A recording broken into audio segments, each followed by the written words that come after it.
Hello everyone and welcome back to Math Postmaster. আৰম্ভ কৰোঁ আমাৰ আজিৰ সেশনটো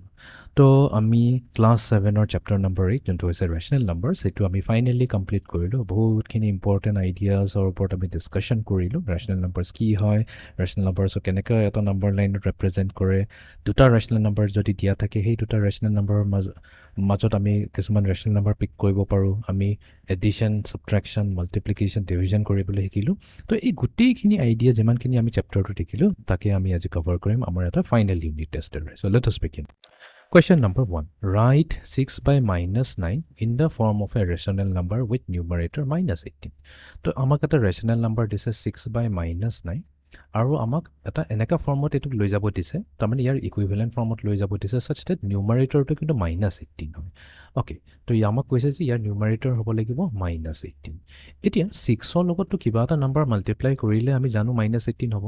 6ৰ লগত যদি আমি 3 মাল্টিপ্লাই কৰোঁ আমি জানো সেইটো 18 দিব 6 3 যা 18 হয় বাট আমাক লাগে minus 18 তো তাৰমানে কি আমি minus 3ৰে মাল্টিপ্লাই কৰিব লাগিব ৰাইট পজিটিভৰ লগত নেগেটিভ মাল্টিপ্লাই কৰিলে এটা নেগেটিভ নাম্বাৰ আহিব তো এইটোৱে হিণ্ট হৈ গ'ল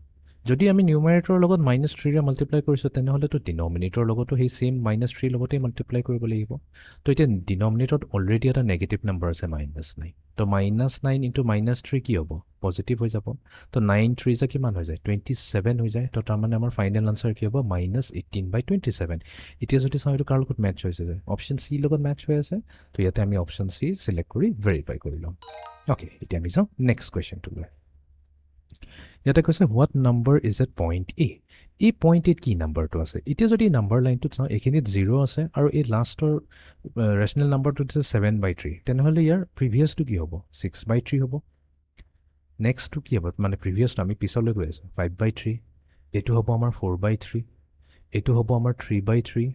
এইটো হ'ব আমাৰ 2/3 এইটো হৈ যাব আমাৰ 1/3 আৰু এইটো হৈ যাব আমাৰ 0/3 একচুৱেলি 0/3 মানে হৈছে 0 right তো এতিয়াতো গম পাই গ'লো a কি হ'ব 1/3 হ'ব তো এইটো হৈ গ'ল আমাৰ answer so a is 1/3 okay next question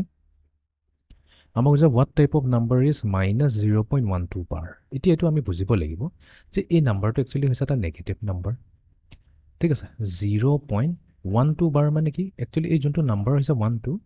decimal পইণ্টৰ পিছত যোনটো এই নাম্বাৰ দুটা হৈছে 1 2 এইটো ৰিপিট হৈছে 1 2 1 2 1 2 1 2 এনেকৈ ৰিপিট হৈ গৈ থাকিব এইটো কেতিয়াও শেষ নহয় ডট ডেকালে দি দিছোঁ তো তাকে আমি শ্বৰ্ট ফৰ্মত কি দেখোঁ এনেকুৱা 1 আৰু 2 যিহেতু একেলগে ৰিপিট হৈছে ওপৰত বাৰ এটা লগাই দিয়া যায় অ'কে ফাৰ্ষ্ট অফ অল এইটো হোল নাম্বাৰ হ'ব জানো হ'বই নোৱাৰে হোল নাম্বাৰবোৰ কি আছে 0 1 2 3 0 এণ্ড অল পজিটিভ নেচাৰেল নাম্বাৰছবোৰহে হৈছে আমাৰ হোল নাম্বাৰ তো এইটোতো আমাৰ হোল নাম্বাৰ হ'ব নোৱাৰে ইণ্টিজাৰ হ'ব নেকি নাই ইণ্টিজাৰো হ'ব নোৱাৰে চ' ইণ্টিজাৰত আমাৰ 0 1 2 3 থাকিব তাৰ লগতে কি থাকিব নেগেটিভ নাম্বাৰবোৰ থাকিব -1 -2 -3 বাট এইটোতো এটা ডেচিমেল ভেলিউজ আছে তো নহ'ব এইটো ৰেচনেল হ'বনে নাই য়েছ এইটো এটা ৰেচনেল নাম্বাৰ হ'ব বিকজ ৰেচনেল নাম্বাৰবোৰকে আমি কি এনেকুৱা ডেচিমেল পইণ্ট দি ৰিপ্ৰেজেণ্ট কৰিব পাৰোঁ এতিয়া ডি হ'বই নোৱাৰে বিকজ যদি ৰেচনেল হৈ আছে বুলি কৈছোঁ তেনেহ'লে ইৰেচনেল হ'ব নোৱাৰে ৰাইট সেইটো সদায় মনত ৰাখিব লাগিব ৰেচনেল হ'লে ইৰেচনেল হ'ব নোৱাৰে আৰু যদি নাম্বাৰটো ইৰেচনেল হয় যেনেকৈ স্কুৱেৰ ৰুট অফ 2 পাই এইবোৰ হৈছে ইৰেচনেল নাম্বাৰ ই হৈছে আমাৰ ইৰেচনেল নাম্বাৰ তো এইবোৰ নাম্বাৰ যিহেতু ইৰেচনেল হয় ইহঁতক আমি ৰেচনেল বুলি কৈ নকওঁ তো ইয়াতে আমাৰ এটা অপশ্যনেই ৰাইট হৈ আছে যোনটো হৈছে option C okay next question Which of the following inequalities are correct? আমাক ইয়াতে হৈছে কোন কেইটা inequalities ইয়াতে correct হয় তো প্ৰথমতেতো আমি যদি চাওঁ a b and c b টোক চাই লওঁ b টোতো ডাইৰেক্ট চকুমুটি ৰিজেক্ট কৰি দিব পাৰিম কেলে বিকজ ইয়াতে এটা নেগেটিভ নাম্বাৰ আছে -1/9 আৰু ইয়াতে আছে পজিটিভ নাম্বাৰ 2/9 নেগেটিভ নাম্বাৰ কেতিয়াও পজিটিভ নাম্বাৰতকৈ ডাঙৰ হ'ব নোৱাৰে নেগেটিভ নাম্বাৰ সদায় সৰু হয় তো b আমাৰ গ'ল এতিয়া a and c আমি ভেৰিফাই কৰিব লাগিব কোনটো ৰাইট হয় এতিয়া যদি আমি নাম্বাৰ লাইনত চাওঁ আমাৰ -1/9 ক'ত আহিব এইফালে 0 আছে -2/9 তো তাৰমানে আমাৰ এইটোৱে হৈছে -1/9 ঠিক আছে তো আমি এটা পাই গ'লোঁ -1/9 ইয়াতে অপশ্যন 8 কৈছে যে -1/9 -2/9তকৈ ডাঙৰ যে এই নাম্বাৰটো ইয়াতকৈ ডাঙৰ হয় য়েছ আমি যেতিয়া লেফ্ট হেণ্ড ছাইডে যাওঁ তো 0ৰ লেফ্ট হেণ্ড ছাইডে এইটো মনত ৰাখিব এনি লেফ্ট হেণ্ড ছাইডে গ'লে নহ'ব 0ৰ লেফ্ট হেণ্ড ছাইডে যদি যাওঁ আমি চব নেগেটিভ নাম্বাৰবোৰ পাওঁ আৰু 0ৰ পৰা যিমান দূৰত যাওঁ আমাৰ নাম্বাৰবোৰ সিমান সৰু সৰু হৈ গৈ থাকিব চ' ইয়াতে -2/9 একচুৱেলি -1/9তকৈ সৰু হ'ব আৰু সেইটো কথাই আমাৰ অপশ্যন 8 কোৱা হৈছে তো তাৰমানে অপশ্যন এ ইজ কাৰেক্ট এতিয়া চিত আহি যাওঁ চিত কিন্তু এটা পজিটিভ নাম্বাৰ কম্পেয়াৰ কৰিছোঁ তো এইটো যদি 1/9 হৈ যায় এইটো হৈ যাব আমাৰ 2/9 অ'কে এতিয়া আমাৰ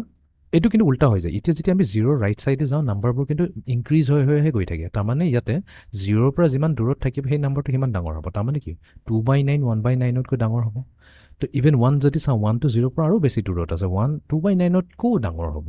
বাট এইটোত কি কৈছে যে 2/9 বোলে 1/9তকৈ সৰুহে হ'ব এইটোতো ইনকাৰেক্ট ষ্টেটমেণ্ট হৈ গ'ল তো তাৰমানে ইয়াতে আমাৰ অনলি অপশ্যন এ কাৰেক্ট হ'ব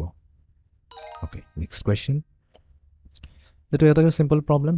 দুটা ফ্ৰেকশ্যন দিছে দুটাক মাল্টিপ্লাই কৰিব লাগে আৰু দুটা ৰেচনেল নাম্বাৰ চ' 9 মাল্টিপ্লাই হ'ব -9 কাৰণ আমি কি কৰিছোঁ নিউমাৰেটৰ এণ্ড নিউমাৰেটৰ মাল্টিপ্লাই আৰু আমি জেনেৰেলি ডিনমিনেটৰটো পজিটিভ ৰাখিবলৈ চেষ্টা কৰোঁ 7 মাল্টিপ্লাই হ'ব 5 লগত চ' 9 into 9 হৈ যায় 81 বাট যিহেতু এটা নেগেটিভ হৈছে তো আমাৰ -81 আহিব ইফালে আহিব 7 into 5 কিমান হ'ব 35 এতিয়া এই দুটাৰ মাজত কিবা কমন ফেক্টৰ আছে নেকি একো নাই তো তাৰমানে আমাৰ ফাইনেল আনচাৰ আহিব -81/35 নেক্সট কুৱেশ্যন আমাক এতিয়া অৰ্ডাৰ কৰিব দিছে very interesting question order the following numbers from least to greatest সৰুৰ পৰা ডাঙৰলৈ আমাক অৰ্ডাৰ কৰিব দিছে অ'কে তো এটা কাম কৰোঁ ইয়াতে আছে 1/8/25 এতিয়া 1/8/25 মানে হৈছে 1 + 8/25 চ' তাৰমানে 8ক যদি আমি 25ৰে ডিভাইড কৰোঁ তো এইটো কি হ'ব যিহেতু 8 25তকৈ সৰু হয় তো আমি এটা ডেচিমেল পইণ্ট এটা ল'ব লাগিব তো ইয়াতে কি হৈ যাব 0 হৈ যাব এতিয়া 25 3 যা কিমান হৈ যায় 75 ঠিক আছে 75 80তকৈ সৰু হয় মাইনাছ কৰিলে আমি পাম 50 ইয়াতে আহি গ'ল আমাৰ 0 চ' 25 into 2 চ' 25 into 2 কৰোঁতে আমাৰ আহি গ'ল 50 অ'কে ঠিক আছে এতিয়া এইটো ৰিমাইণ্ডাৰ 0 হৈ গ'ল তাৰমানে 8/25ক আমি 0.32 ক'ব পাৰোঁ চ' 1 + 0.32 এতিয়া দুইটাক যদি কম্বাইন কৰি লিখোঁ এইটো হৈ গ'ল 1.32 অ'কে তো এই 1.85 হৈছে একচুৱেলি 1.32 ইয়াতে আছে 1.3 বাট এইটোক আমি ক'ব পাৰিম 1.30 বুলি কয় 5/4 মানে কি 5ক আমি 4ৰে ডিভাইড কৰিছোঁ 4 1 যা 4 মাইনাছ কৰিলে আমাৰ কি আহিব 1 এতিয়া 1 যিহেতু 4তকৈ সৰু ইয়াতে আমি এটা ডেচিমেল পইণ্ট লৈ লওঁ তো ইয়াতে 0 হৈ গ'ল তো এইটো হ'ব 4 2 যা 8 মাইনাছ কৰিলে 2 0 4 5 যা 20 আহি গ'ল তো তাৰমানে আমাৰ 5/4 হৈ গ'ল 1.25 অ'কে এতিয়া আমি এৰেঞ্জ কৰিব যাওঁ এতিয়া চবতকৈ সৰু নাম্বাৰ কোনটো হ'ব এইটোৱে হৈ যায় 1.25 চবতকৈ সৰু হ'ব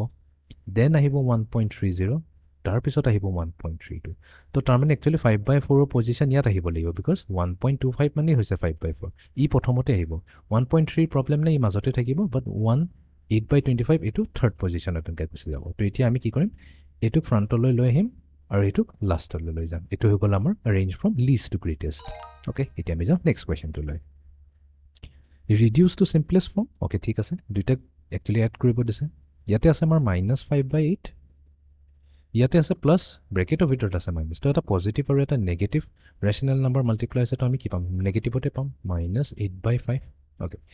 এতিয়া দুইটাৰে কিন্তু ডিনমিনেটৰ ডিফাৰেণ্ট হয় ডিফাৰেণ্ট ডিনমিনেটৰ হোৱাৰ কাৰণে আমাৰ মাল্টিপ্লিকেশ্যন কৰিবলৈ অলপ ডিফিকাল্ট হ'ব তো আমি কি কৰিম দুইটাৰে ডিনমিনেটৰ ছেম টু ছেম বনাবলৈ চেষ্টা কৰিম তো তাৰ কাৰণে আমি ল'ব লাগিব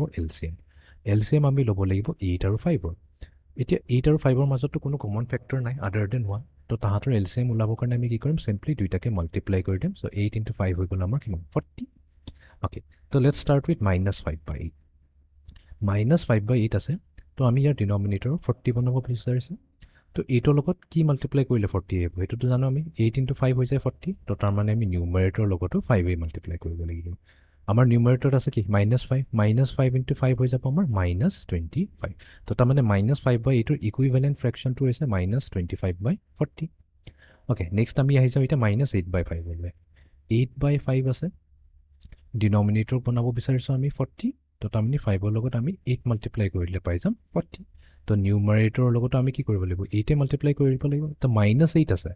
-8 into 8 হৈ যাব কি -64 তো তাৰমানে -8/5ৰ ইকুইভেলেণ্ট ফ্ৰেকশ্যন হৈ যাব -64/40 এতিয়া আমি কি কৰিম দুইটাৰে কমন ডিনমিনেটৰ 40 হৈ গ'ল তো কমন ডিনমিনেটৰ আমি 40 ল'লোঁ নিউমাৰেটৰক চিম্পলি আমি কম্বাইন কৰি দিম চ' -25 -64 অ'কে এতিয়া ইহঁতক কম্বাইন কৰিলে কি হ'ব 5 আৰু 4 হৈ যাব আমাৰ 9 6 and 2 হৈ যাব 8 তাৰমানে আমি পালোঁ -89 ডিনমিনেটৰ পালোঁ 40 এতিয়া চিম্পলেষ্ট ফৰ্ম বুলি কৈছে দুইটাৰ মাজত জানো আমাৰ কিবা কমন ফেক্টৰ আছে নাই দুইটাৰ মাজত কোনো কমন ফেক্টৰ নাই তো তাৰমানে আমাৰ ফাইনেল আনচাৰ হৈ যাব -89/40 তো এইটোৱে হৈছে আমাৰ এই দুটাৰ কম্বিনেশ্যনৰ এটা চিম্পলেষ্ট ফৰ্ম তো এবাৰ সুধিছে use the number line to compare the numbers তো ইয়াতে আমাক দুটা নাম্বাৰ দিছে -1 1/7 আৰু আনটো হৈছে +2 1/4 তো এতিয়া প্ৰথমটো অপশ্যনটো যদি চাওঁ অন দ্য নাম্বাৰ লাইন এই যোনটো পাৰ্পল কালাৰ দিয়া আছে -1/7 এইটো 2 1/4ৰ লেফ্ট ছাইডত আছে নে ৰাইট ছাইডত আছে ডেফিনেটলি আমি দেখিলে গম পাওঁ এইটো লেফ্ট ছাইডত আছে তো ইয়াতে আমি লেফ্ট চিলেক্ট কৰি লওঁ নেক্সট আমাক সুধিছে যে এই নাম্বাৰটো -1 1/7 গ্ৰেটাৰ দেন হ'ব নে লেছ দেন 2 1/4 সদায় মনত ৰাখিবা এটা পজিটিভ নাম্বাৰ সদায় নেগেটিভ নাম্বাৰতকৈ ডাঙৰ হ'ব অৰ আমি এনেকৈ ক'ব পাৰোঁ যে এটা নেগেটিভ নাম্বাৰ যেনেকৈ এইটো হৈছে এটা নেগেটিভ নাম্বাৰ ই কি হ'ব সদায় এটা পজিটিভ নাম্বাৰতকৈ সৰু হ'বই লাগিব okay next question Write your answer in simplest form. তো 2/5 দিছে ইয়াতে 2/5 ইয়াৰ লগত ডিভাইড কৰিব দিছে 2/3 তো এইটো হ'ল ইনটু 3/2 আমি কি কৰিম চিম্পলি ডিভিজন চিম্বলটো মাল্টিপ্লিকেশ্যন কৰি দিম আৰু 2/3 ৰেচিপ্ৰকেল ল'লে 3/2 আহি যাব তো এইটো দিব কি 2 × 3 ডিভাইডেড বাই 5 × 2 তো নিউমাৰেটৰ মাল্টিপ্লাই হৈ গ'ল ডিনমিনেটৰ হৈ গ'ল বাট ইয়াতে আমি চাওঁ দুইটাতে 2 আছে তো দুইটাকে 2ৰে ডিভাইড কৰিব পাৰিম ন 2 1 * 2 2 1 * 2 তো তাৰমানে আমাৰ নিউমাৰেটৰ থাকিল 1 × 3 ডিনমিনেটৰ থাকিল 5 × 1 তো আমি ফাইনেলি পালোঁ আনচাৰ 3/5 তো ইয়াতে আমাৰ simplified answer to over 3/5. Okay, next question. Write 2/-9 in a form where the denominator is positive. So, amak this is 2/-9, but amak eneka form or likhibo this is such the denominator to positive way. Okay, so etu karne ami ki korim? Etu karne ami prothomote to kom je amak -9 to banabo lage +9. Etia 9 or logot ki number multiply korile plus hobo -1 because আমাক 9 লাগে দেই সেইকাৰণে আমি বেলেগ number একো ল'ব নোৱাৰোঁ আমি অনলি 1 ল'ব লাগিব তেতিয়াহে এইটো আমাৰ ফিক্সড হৈ থাকিব ভ্যালুটো 9তে থাকিব বাট আমি এইটো -1 ল'ব লাগিব বিকজ এই মাইনাছ সাইনটোক আমি গুচাব বিচাৰিছোঁ এতিয়া যদি আমি ডিনমিনেটৰত -1ৰে মাল্টিপ্লাই কৰিছোঁ নিউমাৰেটৰটো কৰিব লাগিব সো 2 × -1 হৈ যাব আমাৰ -2 তো এতিয়া যদি চাওঁ আমাৰ অপশ্যন এ -2/9 ডিনমিনেটৰ পজিটিভ আছে তো আমি অপশ্যন এ সিলেক্ট কৰি ভেৰিফাই কৰি ল'ম ওকে নেক্সট কুৱেশ্যন তো আমাক সুধিছে are the two rational numbers equal এই দুটা rational numbers equal হ'ব নেকি তো এইটো আমি ডাইৰেক্টলি চাই পেলাই নকওঁ যে বোলে এইকেইটা দেখাতে বেলেগ হয় সেইকাৰণে আমাৰ এই দুটা আনইকুৱেল হ'ব প্ৰথমতে আমি ট্ৰাই কৰিম ইহঁতক চিম্প্লিফাই কৰি ল'বৰ কাৰণে তো আমাক প্ৰথম নাম্বাৰটো দিছে 8/24 অ'কে ঠিক আছে দুইটাৰ মাজত কিবা কমন ফেক্টৰ আছে নেকি য়েছ 80টো আছে এইটোক 80ৰে ডিভাইড কৰিব পাৰিম এইটো এটা কাম কৰি এনেকৈ লিখোঁ 8/8 আৰু ডিনমিনেটৰটো 8ৰে ডিভিজিবল হয় তো 8ক 8ৰে ডিভাইড কৰিলে তো আমাৰ 1 থাকিব বাট নেগেটিভ সাইন আছে তো -1 হৈ গ'ল 24ক 8ৰে ডিভাইড কৰিলে কি হ'ব 3 হ'ব তো আমি কৈছোঁ যে -8/24 ইকুইভেলেণ্ট ফৰ্মটো হৈছে -1/3 নেক্সট আছে আমাৰ 7/-21 ওকে এতিয়া আমি কি কৰিম 7ক 7ৰে ডিভাইড কৰিম আৰু ডিনমিনেটৰকো 7ৰে ডিভাইড কৰিম তো 7 ডিভাইডেড বাই 7 হৈ গ'ল আমাৰ 1 আৰু -21ক 7ৰে ডিভাইড কৰিলে আমি পাম -3 দুইটা ইকুৱেল হ'ল নেকি একচুৱেলি দুইটা ইকুৱেল হয় ইভেন দো সাইন নেগেটিভ সাইনটো এটা নিউমাৰেটৰত আছে এটা ডিনমিনেটৰত আছে কোনো প্ৰব্লেম নাই আমি কি কৰিব পাৰিম ফাৰ্দাৰ মোৰ ডিনমিনেটৰটোক -3 লগত -1 মাল্টিপ্লাই কৰি দিম এফালে নিউমাৰেটৰক -1 লগত মাল্টিপ্লাই কৰি দিম আমি কি পালোঁ -1/3 দুইটা দেখোন এক্সেক্টলি সেম টু সেম হয় এইটোতো ইকুৱেল হে ওলাল তো এনেকুৱাকৈ আমি চেক কৰিব পাৰোঁ যে আমাৰ দুটা ৰেচনেল নাম্বাৰ ইকুৱেল হয় নে নহয় তো এইটো আছিলে আমাৰ আজিৰ ইউনিট টেষ্ট সেশনটো য'ত আমি সাকসেসফুলি আমাৰ unit test to complete good. So see you in the next session. Thank you.